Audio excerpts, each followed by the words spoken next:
Hello, good morning, জয়নিতাই সুপ্রভাত বন্ধুরা। সকাল সকাল আবার একটা নতুন ব্লগ নিয়ে হাজির হয়ে গেছি। আর মেয়ে গেছে পরীক্ষা দিতে, আর বড়মশাই নিয়ে গেছে। আর আজকে আমি একটু ভেবেছি আমার বড়মশাইকে সারপ্রাইজ দেবো বলে। ও একটু মাছ খেতে ভালোবাসে, তো আজকের ওর পছন্দের সব কিছু দুপুরবেলা রান্না করে সুন্দর করে থালা সাজিয়ে বড়মশাইকে খেতে দেওয়া যাব। তো কি কি রান্না করছি, কীরকম পরিবেশন করছি, সবটুকু বড়মশাইকে চমকিয়ে দেবো। তাহলে তোমরা দেখতে থাকো, কি কি রান্না করছি সব শেয়ার করব, কেমনভাবে খেতে দিলাম সবটুকু শেয়ার করবো। তাহলে চলো এখন তাড়াতাড়ি করে রান্না করে নিই। এখন বাজে 11টা, তাহলে রান্না করতে সময় লাগবে। হ্যাঁ, খেতে তো আমাদের দেরি হবে, তো রান্নাটা করে নিই তাড়াতাড়ি। মাছের ঝোলটা করব বলে মশলাটা পেঁচে নেব। একটু পেঁয়াজ কুচি, রসুন, আদা, জিরে, টমেটো নিয়েছি। আর নিচে গোটা গরম মশলা আছে, ওগুলো একদম ভালো করে একদম মিহি পেস্ট করে নেব।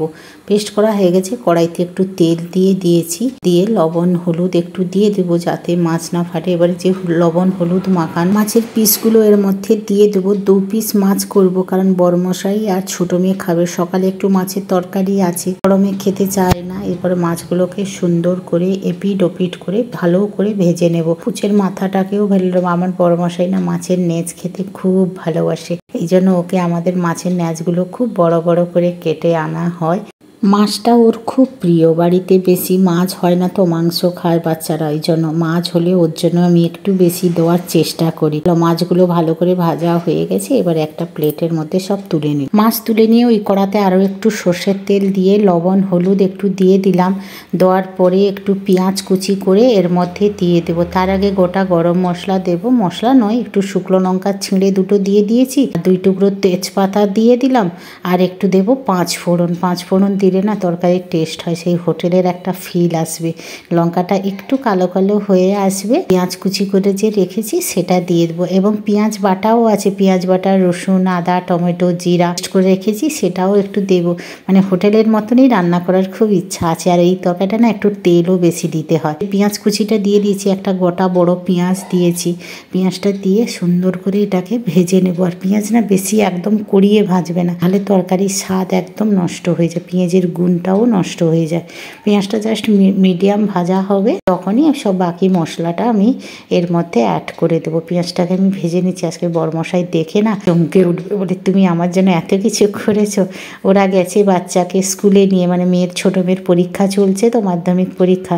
আর এদিকে দেখো আলুটাকে না সেদ্ধ করে এর মধ্যে দিয়ে দিলাম, কারণ সুগার আছে, তাই আলুটাকে 50% সেদ্ধ করে নিই, দিয়ে আবার জলে ধুয়ে তেলের মধ্যে একটু নাড়াচাড়া করে নিলে না বলে ডাক্তার নাকি খাওয়া যাবে। তো 1 টুকরাই আলু দিয়েছি, কারণ মেয়ে এত খায় না আলু ফালু, ছোটো মেয়ে। এই যে টমেটো একটা টুকরো দিয়েছি, পেস্টেও টমেটো দিয়েছি, আর এবং গোটা একটু টমেটো একটা দিলাম। দিয়ে টমেটোটা নরম হয়ে এসে একটু লঙ্কার গুঁড়ো, একটু হলুদের গুঁড়ো, একটু লবণ দিলাম, কারণ তেলেও লবণ দিয়েছি, মাছ ভাজাতেও লবণ আছে, যেহেতু বেশি সবজি কিছু পড়ছে না, লবণটা একটু টেস্ট করে দেবে। আমি তো টেস্ট করতে পারবো না। আর একটু দিলাম কাশ্মীরি রেড চিলি পাউডার। আমি এই কাশ্মীরি রেড চিলি পাউডারটা কোনো সময় ইউজ করি না, আজকের ইচ্ছে করলো যে লাল লাল ঝোল করার জন্য যে দিয়ে দিলাম। এবার যে পেস্টটা আছে সেটা ছোটো চামচের 4 চামচের মতন আমি এখানে দিলাম। বেশি মশলা দেবো না, মশলা বেশি দিলে আবার গ্যাদ গ্যাদ করবে, সবজিটা টেস্ট ততটা আবার হবে না। হালকা পাতলা ঝোল করার ইচ্ছা আছে আমার। এবার মশলাগুলো দিয়ে সুন্দর করে আমি পেঁয়াজটাকে দিয়ে কষিয়ে নেব।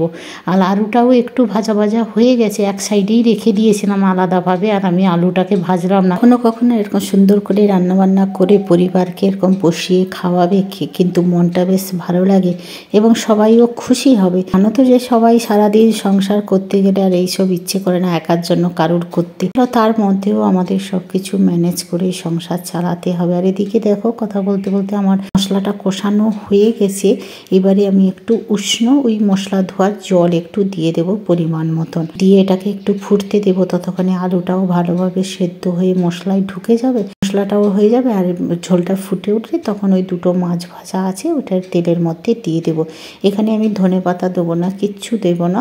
একটা ভাজা মশলা আছে ওই ঘরে হাতে বানিয়েছি, সেই মশলাটা জাস্ট ফুটে উঠলেই নামানোর কিছুক্ষণ আগে 1 চিমটে মতন দেবো, বেশি দেবো না। আর এই যে ফুটাও শুরু হয়ে গেছে, আর কালারটা দেখেছো দারুণ এসে। গ্যাসটা বন্ধ করে তোমাদের দেখাচ্ছি কালারটা কেমন হয়েছে। এবার দেখো সাইডে তেল একদম বেরিয়ে গেছে, লাল হয়ে গেছে, মাছও দিয়ে দিয়েছি। এই যে সেই ভাজা গরম গরম মশলাটা এর মধ্যে অ্যাড করে দিলাম। এই গরম মশলাটা না সত্যি দারুণ, সে নিরামিষ আমিষ যাতেই দিবে ভালো লাগে। আমি একটা আচার করেছিলাম, সেই মশলাটাই রেখে দিয়েছিলাম, ওই আমলার আচার একটু বেশি করে বানিয়ে রেখেছিলাম কখনো নিরামিষ তরকারি মাংসতে দিতে, কারণ আমার মেয়েরা না মিট মশলা একদম পছন্দ করে না। দেখো আমার তরকারিটা একদম রেডি হয়ে গেছে। আর এদিকে দেখো আমার ভাতও ফুটে গেছে। ভাতটা আমি গ্যাসটাকে বন্ধ করে জাস্ট মাঠটা গড়িয়ে নিলে ভাত আমার রেডি, মাছের ঝোলও রেডি আর ভাতও রেডি। এই দেখো ফুটে গেছে। এবারে গ্যাসটাকে বন্ধ করে দেবো। তোমরা এখানে ঘি দিতে পারো, আমি ঘি আর দিলাম না, কারণ বড়মশাই খাবে, এত রিচ হয়ে গেল। আগে খুব রিচ খেত, এখন আর খায় না, সুগারের কাছ থেকে এত রিচ খেতে পছন্দও করে না। দিয়ে আবারও বসিয়ে দিয়েছি কড়াতে, লবণ হলুদ শুকনো লঙ্কা দিয়ে দিয়েছি। এটা বানাবো মাছের তেলের তরকারি।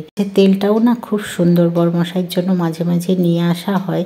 অনেকবার আমি ভিডিওতে বলেছি যে সুগার যাদের থাকে তাদের এই ফ্রেশ মাছের তেলটা খাওয়া উচিত, মাঝে মাঝে, বেশিও নয়, সপ্তাহে একবার দুবার খাওয়ালে খুব শরীরটা ভালো থাকে, সুগারটাও কন্ট্রোল হয় নাকি। আর আমি আজকে বেগুন দেবো না, এই যে মাছের তেলটা দিয়ে দিয়েছি। মাছের তেলটা অনেকটা ভালোই ছিল, ফ্রেশ মাছ ছিল। আজকে বেগুন দেবো না, একটু পেঁয়াজ কলি আর যে মশলার যে রসুন পেঁয়াজ বাটা ছিল সেইটা দেবো। এতে ডিমও আছে, পটকাও আছে, আর একটু টমেটো কুচি আর পেঁয়াজ কলিটাই দিয়ে দিলাম। ভাজা ভাজা হয়ে এসেছিল তখন এটা দিয়েছি। গ্যাস সিম করেই না আমি নাড়বো, একটু লঙ্কার গুঁড়ো ফুড়ো দিয়ে সুন্দর করে এটাকে ভাজা করবো। আর এই যে মশলাটা ছিল, মশলার পেস্টটা আমি 2 চামচের মতন দিচ্ছি, তাতে রসুনও আছে, টমেটো বাটাও আছে, একটু আদাও আছে, জিরে আছে, এবার তরকারিটা বেশ ভালোই লাগবে। আমরা আলাদা ওই পেস্ট না দিয়েও সব পেঁয়াজগুলি বেগুন একটু দিয়ে রসুন দিয়ে বানাতে পারো। আমি রসুন দিয়ে আজকে যেহেতু রসুন বাটা আছে সেইভাবে আলাদাভাবে আর একটু রসুন কুচি দিলাম না। এত কিছু মশলা দিলে তাহলে তেলটার তো গুণটাই চলে যাবে সব। ভাবে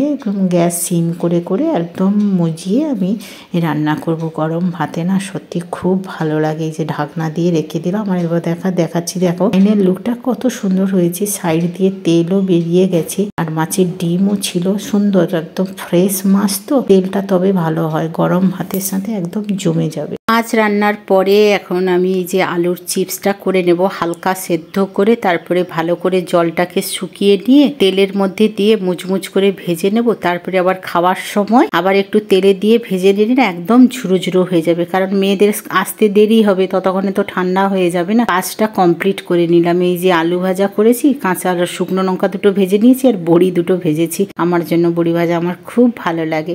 এবার ওরা সব চলে এসে বড়মশাইয়ের জন্য দেখো আমি সুন্দর করে থালাটাকে সাজিয়ে নিয়েছি। আলু ভাজা দিয়েছি, বড়ি ভাজা, একটা লঙ্কা দিয়েছি, আর যে সকালে মাছ মশলা ভাজা করেছিলাম মেয়ের জন্য স্কুলের জন্য সেই মাছের পেটি একটা দিয়েছি, পেঁয়াজ কলি টমেটো দিয়ে ভাজা, আর মাছের তেলের তরকারি শুক্তো, আর হচ্ছে লাল লাল মাছের ঝোল।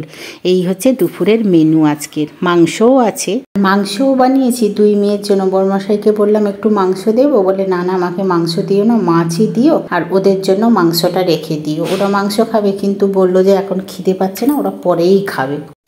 রাধে রাধে বন্ধুরা, এই যে আমার বড়মশাইয়ের জন্য সব পছন্দের খাবার বানিয়েছি। মাছ খেতে ভালোবাসে, শুক্তো খেতে ভালোবাসে, আর মেয়েদের জন্য আলু ভাজা, তাই বড়মশাইকে একটু দিলাম, নাহলে রাগ করবে না।